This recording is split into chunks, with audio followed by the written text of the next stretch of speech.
shit, this is it. Wake up, wake the fuck up. Wake up. Wake up, wake up, wake up, wake up! God damn it, shit, this is it. It's today. It's today. Wake up! What's going on?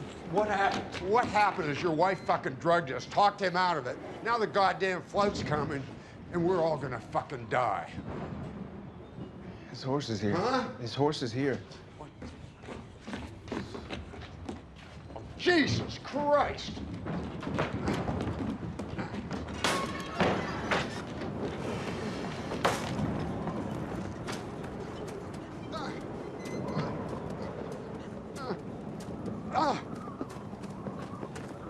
Help me! Get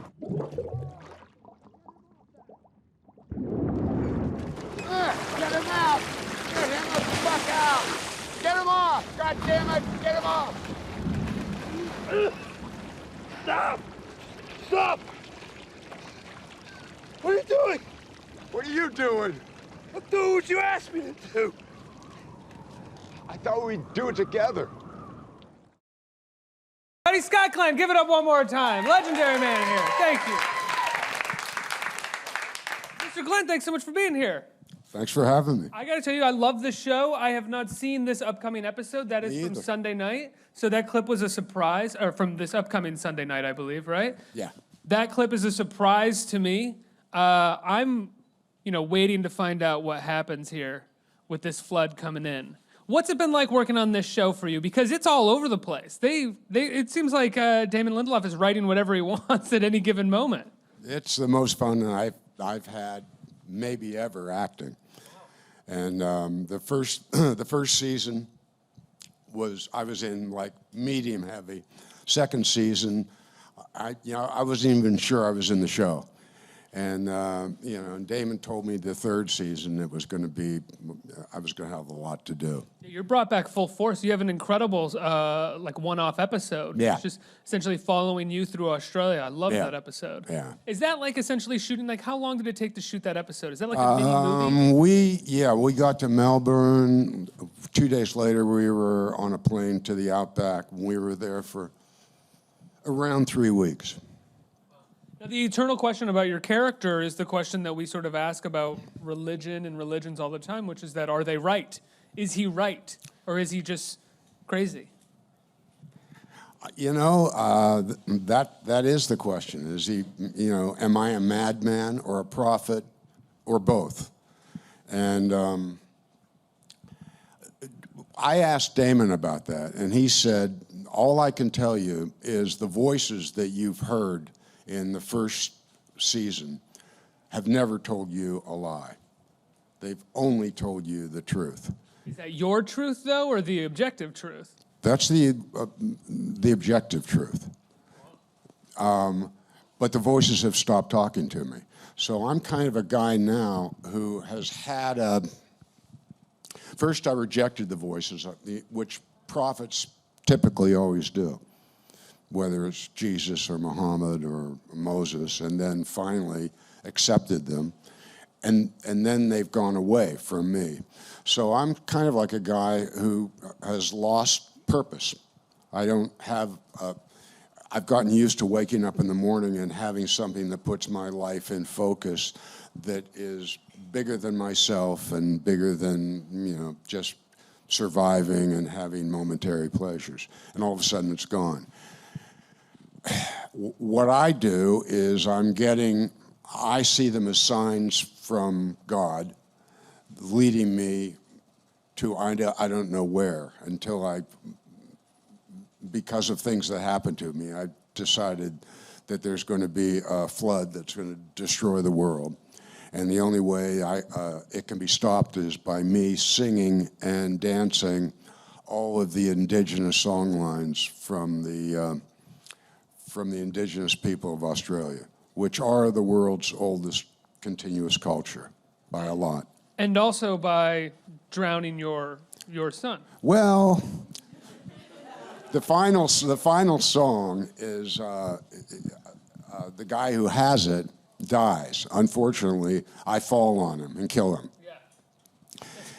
So I need my son to go to the world of the dead to find this guy, to learn the song, to bring it back to me. So, as I say, so I can save the world from a giant flood that they'll never know that I saved them from, and they'll probably lock me back up in a mental institution for the rest of my life. It's a great character. When you asked Damon basically if what he believes is real, if it's the reality, and Damon said, you know, the voices that he's always heard are the truth, were you asking that because you were curious how the story would unfold, or did you ask that because for your own sake and how you could play the character? First, for my own sake. When we first started doing this thing, I asked Damon what the show was about. And he said two questions, neither of which are necessarily going to be answered, but he would like, at the end of this whole deal, for all of you guys to ask the questions of yourself. One, and the big one, is what does it really mean when you say the word family? What's that mean? Not just blood relations, it's, you know, deep friendships, it's surrogates, it's, what does that term mean? And the other is, what's the origin of religion?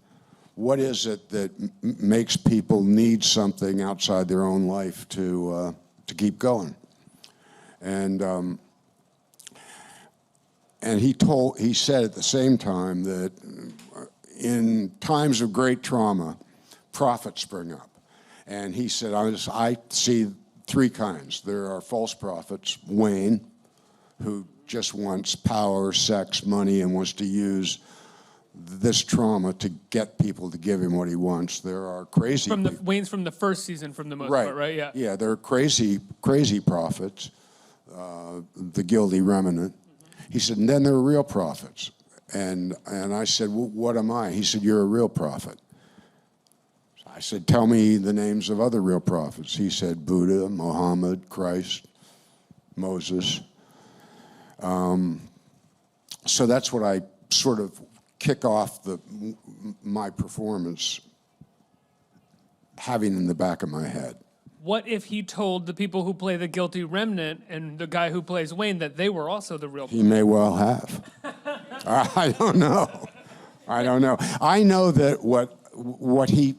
the other thing, it wasn't so much that he said he wanted me to play this part.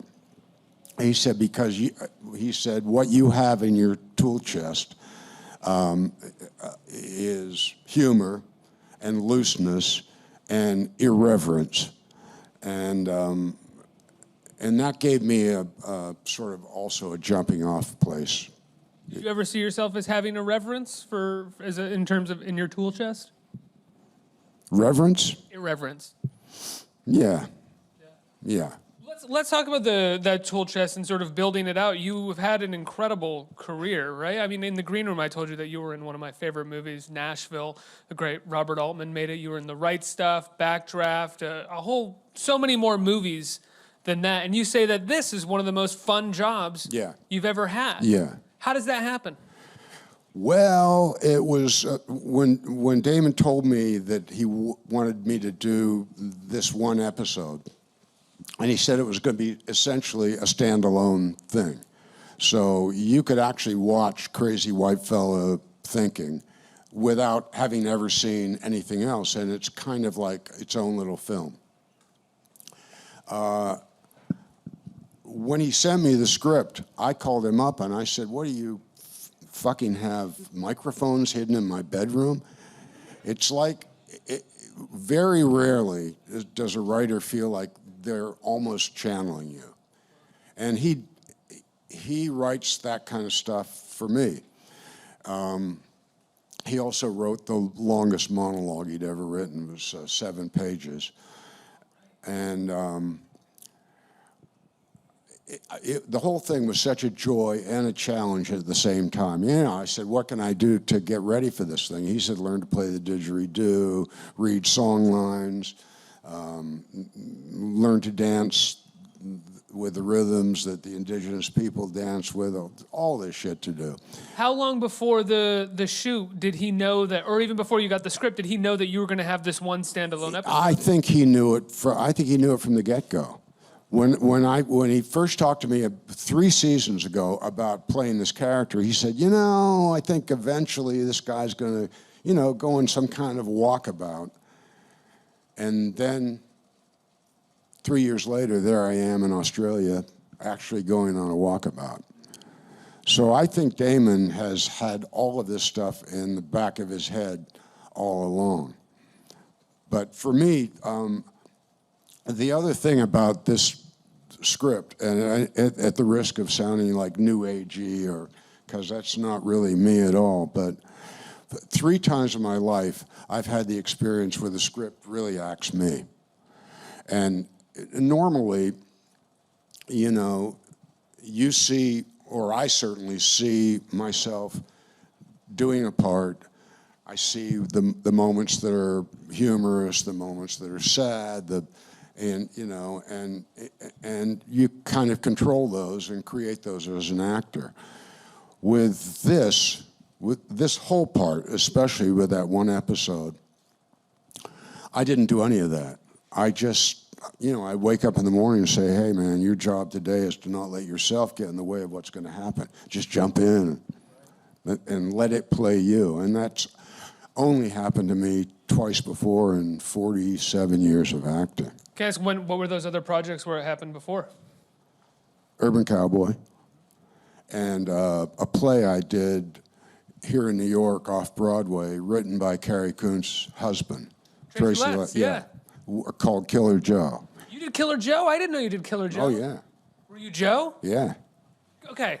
I'm going to take a second here. Because Killer Joe... Uh-oh, you know about that. Oh, I know. Killer Joe is a wild play. Yeah. So let's talk about how... Was it the writing? Was it like Tracy Letts' writing that made you feel like it could play you? I mean, that is a crazy character. Well, so is Senior. That's true. And in an odd way, Wes Hightower is pretty obvious. I don't know what it is. All I know is that those 3 scripts took control of me rather than me taking control of them. And they just, every night that I did Killer Joe, the performance was different. But I think it was hopefully it was always right. What was it like? I know Killer Joe because I've seen the movie. I haven't read the play, nor have I seen it. But I'm imagining it was fairly faithful to the stage play.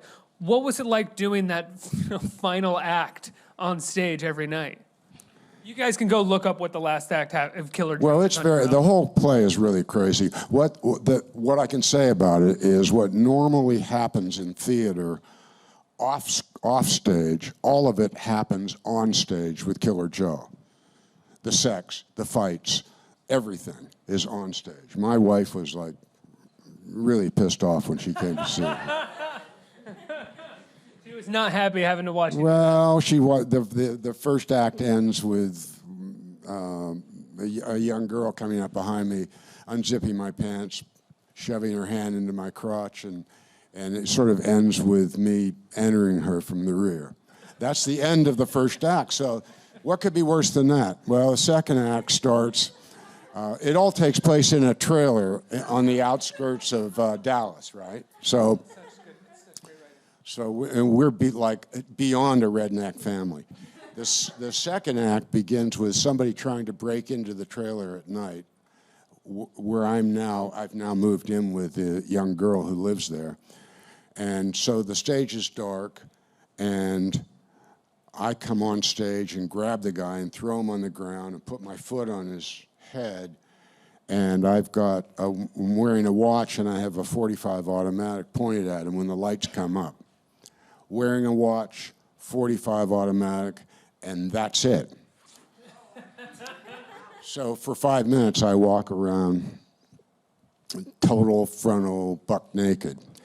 And Carol wasn't real happy with it. Let's talk about another project that you have coming up. It's on Netflix. It's Marvel's The Defenders. We're going to take a quick look at a clip and talk about your part as Stick. Let's take a look. Okay. You have interrupted a citywide investigation. You stole evidence from my crime scene. And you got my one lead killed. I was trying to help him. But you didn't. Jessica Jones, Stop talking. Who the hell are you? My name is Matthew Murdoch. I'm your attorney.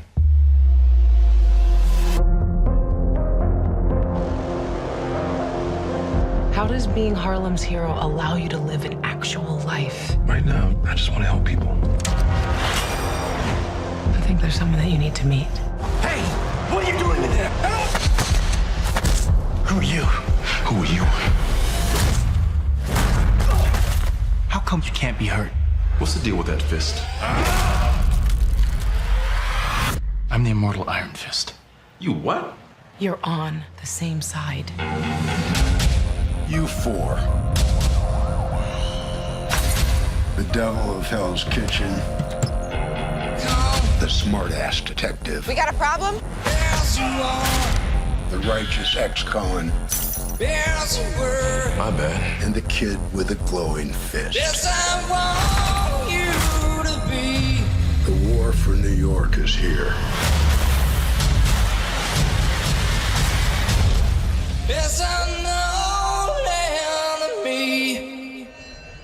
So get your shit together. The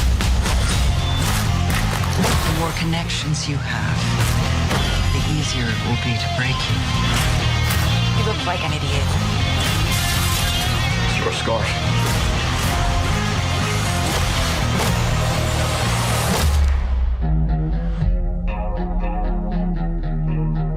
We make quite a team. No. What are you talking about? Bulletproof. Blind ninja. Whatever it is you are. Classy. All right, let's hear it. Give it up for that. Love that Nirvana cover going on there. Come As You Are, that they're playing through that. So you play Stick, you train Daredevil in Daredevil. Yeah. What was it like when you got the call to join this show? Did you know when you signed on that this show was going to be a part of it? No. Marvel doesn't like to let the cat out of the bag until almost the very second that it happens. I knew I was going to be playing the same character, and I got to town, and they told me I was working 3 days for the first month, and then I was going to be doing one 16-hour day after another. We shot the whole thing. It took 6 months to shoot the one season. Normally it takes 3 months, so we took a lot of time. I play a blind assassin. So the kind of the great gift that this show gave me, because I only worked 3 days for the first month, was I signed up for a martial arts class at a place called Anderson's Martial Arts Academy, and wound up doing privates with Sifu Dan Anderson, learning Filipino and Indonesian forms of knife fighting. And then once we started shooting, I was getting kind of banged up more than I should have been doing the class, so I quit doing that, just did the show. But now I'm back in town, and I don't have any call sheets, and nobody can tell me what the fuck to do. So I was banged up again? I was at Anderson's the day before yesterday. I'm going to be there tomorrow, and I just love it.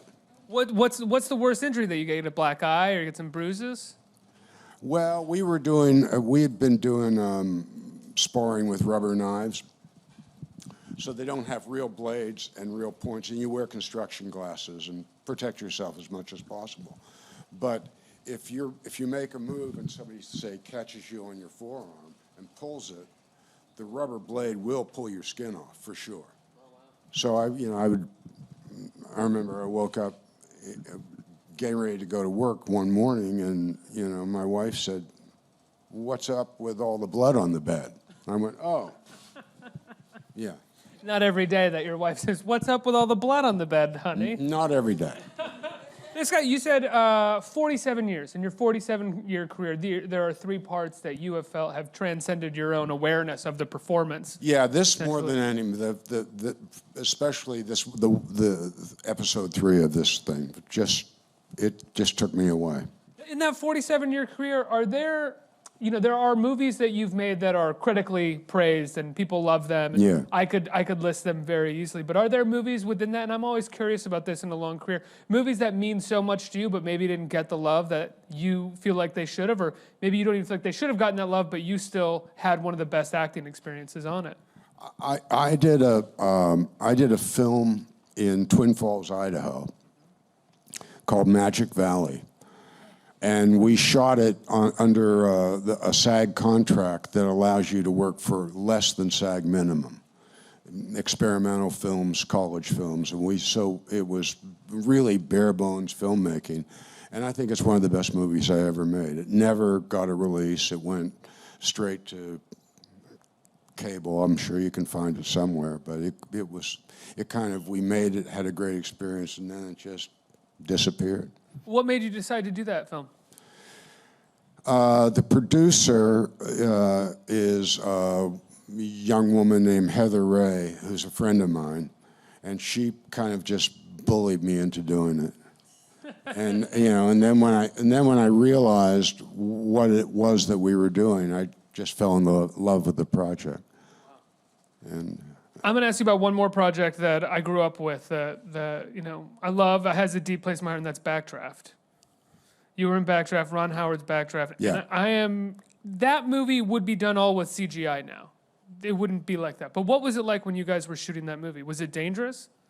I guess, we were setting buildings in the South Side on fire. And at times we would have to get out of the building because the winds if any of you guys are from Chicago or know what that was, or Toronto, the lake effect can change the winds from 0 to 70 miles an hour in a heartbeat. And so we would have to evacuate. So I guess, yeah, there was probably some danger. For sure, I remember Kurt Russell turned to me at one point and said, how many years do you think we're knocking off our lives doing this film? Just because of all the crap we breathed every day. Wow.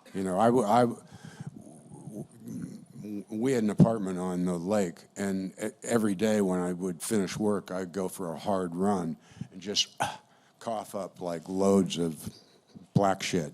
You go for a hard run when you finish work? Yeah. So because that's like mostly night shoots on that movie, so you'd come home at 6 in the morning and go for a run? I'm like a stupidly physical person, and love to, when I'm not acting, doing skiing, hiking, open water spearfishing, track days on motorcycles. It's just my way to unwind. Wow. Let's get some questions from the audience. What do we got here? Right here.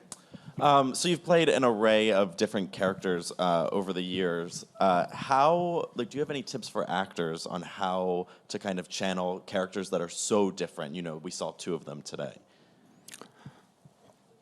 What's the question? Do you have any tips basically for actors on how, over the years you've played characters that are all so different? How do you go from the defenders to the leftovers and still, be able to do a good job? I would, number one, I feel like I'm still really a student of this thing. So I don't really feel qualified to. What I will say is, irregardless of what you're playing, the first thing I would suggest doing is making personal, emotional connections to everything that the character goes through. And then they don't have to be the same experiences, but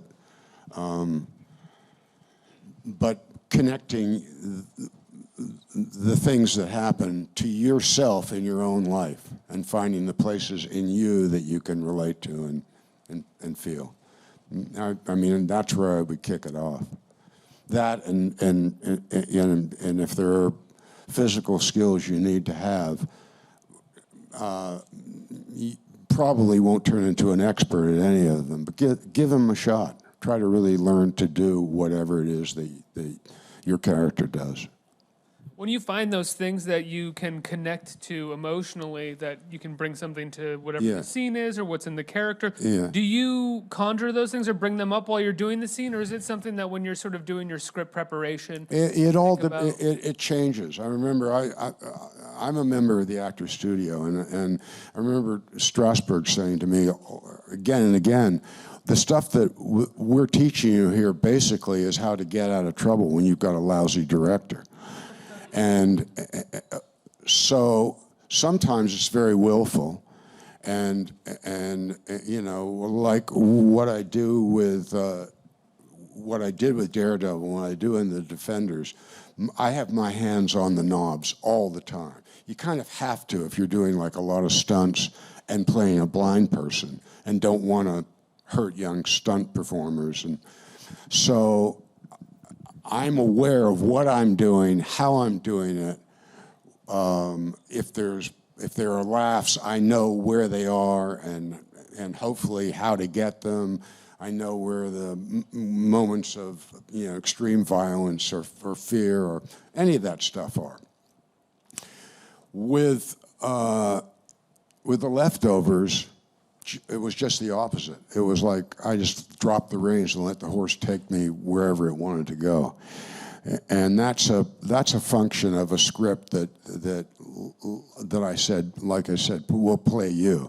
That is so overwhelming and so strong that the best thing you can do, if you're in the throes of inspiration, then that's a huge gift. And my advice is just relax and let it take you where it's going to take you. Otherwise, then your work does become, technical and controlled, and there's nothing wrong with that. A lot of cases that's the best way to do it. You've worked with an incredible amount of directors over your career. What's the difference for you between a good director and a bad director? A really good director shows you where they want you to go and then lets you find it yourself, lets you find your own way there. With this show, one of my favorite all-time directors is Mimi Leder. Great, phenomenal. And Mimi, when we did the second day of shooting, we did a long scene with David Gulpilil at the 7-page monologue. So I did that. I did take one, and she said, so do you remember like when you were listening to the tape recorder and you started to cry? And I said, no, I don't. And she said, genuinely? I went, no, I genuinely don't remember much of what just happened. And so we did take 2, and at the end of take 2, she said, you don't remember much of this either, do you? And I said, no. And she said, are you willing now to take some of your consciousness to crawl back into the scene to watch yourself? Because you're essentially telling me you can't direct yourself in this. And if you can't direct yourself, obviously nobody else can either. So are you willing to do that? And I said, no, I'm not willing to do that. This doesn't happen very often. And she said, well, what do you suggest we do if there's stuff I need and want and I'm not seeing it? I said, just more takes. Shoot till you see what you want. Wow. She said, that'll exhaust you. And I said, no, it won't. Not at all. What Mimi did once we started working that way was her compliment to me was, whether it's true or not, it's kind of egotistical to talk about, but what she said was, you always take us to the deep end of the pool right away. What I realized she did was if I was in fact in the deep end of the pool, she made sure I stayed there for the rest of the day. So those kind of directors that give you, I want you to get to the top of that rung, but they don't say, scale up the wall there or run outside and go up the stairs. They let you find your own way. Yeah, she's also asking you so many questions about your performance and what you're doing before going in and saying, cut, I need you to do this instead. She's going, where are you? How are you doing this? Yeah. And in most cases, Mimi would just laugh and applaud and say, okay, let's do it again. Go further. And really, really good directors. A friend of mine, not to put a gruesome spin on it or anything, but who just passed away, Jonathan Demme. Oh yeah, the best. And he was like that as well. And I remember in Silence of the Lambs, he never told me how to play Crawford at all. He just gave me a huge amount of research. You know, send me down to behavioral science with the FBI, had me live with them for 2 weeks, work on cases, and then he would sort of tell me where he wanted me to go, but he never really intruded into the way I found it myself. And you started working with Demi very early in his career. I did the way first before- film he ever produced, the first film he ever directed. Unbelievable. Yeah, the first film he produced was a film that Roger Corman made that had the subtle title of Angels, Hard as They Come. We also produced a female prison movie as well after that. Jonathan and the director, Joe Viola, were living in a motel in Hollywood. Their wives were working as waitresses, and they were casting the film out of the parking lot of the motel. And in order to read for it, if you played a biker, you had to show up on your chopper. You showed up on your chopper? I did. Now, you work with Jonathan Demme at the beginning of his career, his first movie, and then Silence of the Lambs, which arguably people would say is the height of his career. I think he made some wonderful films after that as well. But that is a film that many would say that. What was it like seeing him go from that first movie to Silence of the Lambs? Was there a big difference in how he controlled the set and directed, or was he still the same guy? I think he just got more relaxed. I mean, the great thing about Jonathan was his soul. And he, by the time we did Silence of the Lambs, he had a couple kids. And I remember that we were shooting down in Quantico in a fairly crowded scene. And one of his kids came running onto the set, and Jonathan just quit everything and picked him up, swung him around, played with him for maybe 5, 10, 15 minutes, and then got back to the movie. There was none of this, go away, kid, and Dad's working right now. None of that. Yeah. That's a great story about him, because I feel like that's how he was with everything in his life. Next question from an audience member right here. Hello. So as Stick in Daredevil, you taught Daredevil and Elektra how to fight. And like in the end of season 2, your status as a good guy is kind of on the fence. So do you see Stick still as a good guy, or like is he in a weird gray area? The weird gray area. I mean, it's like Daredevil and Elektra are my kids, and I essentially adopt them both, train them to fight. My problem with the written problem that I have with Daredevil is the one sort of line he won't cross is taking human life. I mean, he'll beat people up horrendously, put them in the hospital, do whatever he has, but he won't kill people. All I do is kill people. and working with the chaste, I'm a blind assassin. You know, my template for the thing was there's a great Japanese series of films called Zatoichi. Just great. And I just bald-facedly stole from Zatoichi, much as I could. I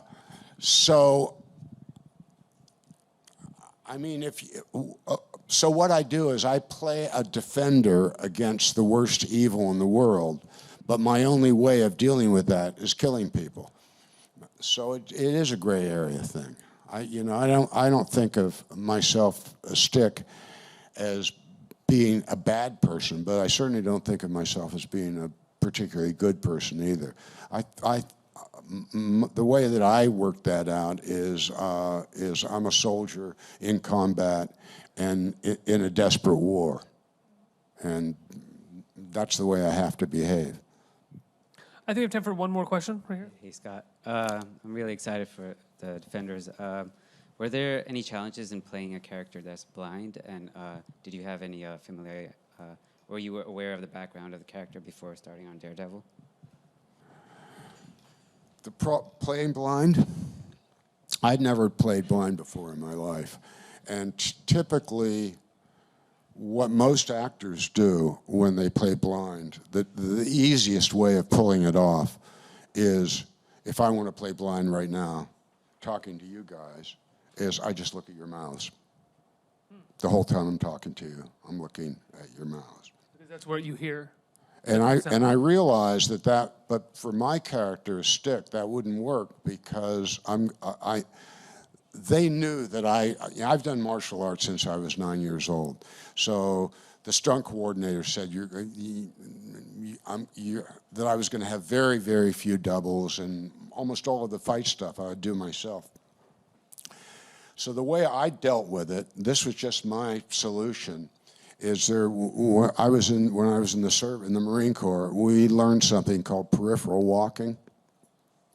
And I don't really want to talk about it too much, but it's a way of avoiding, say, ambushes.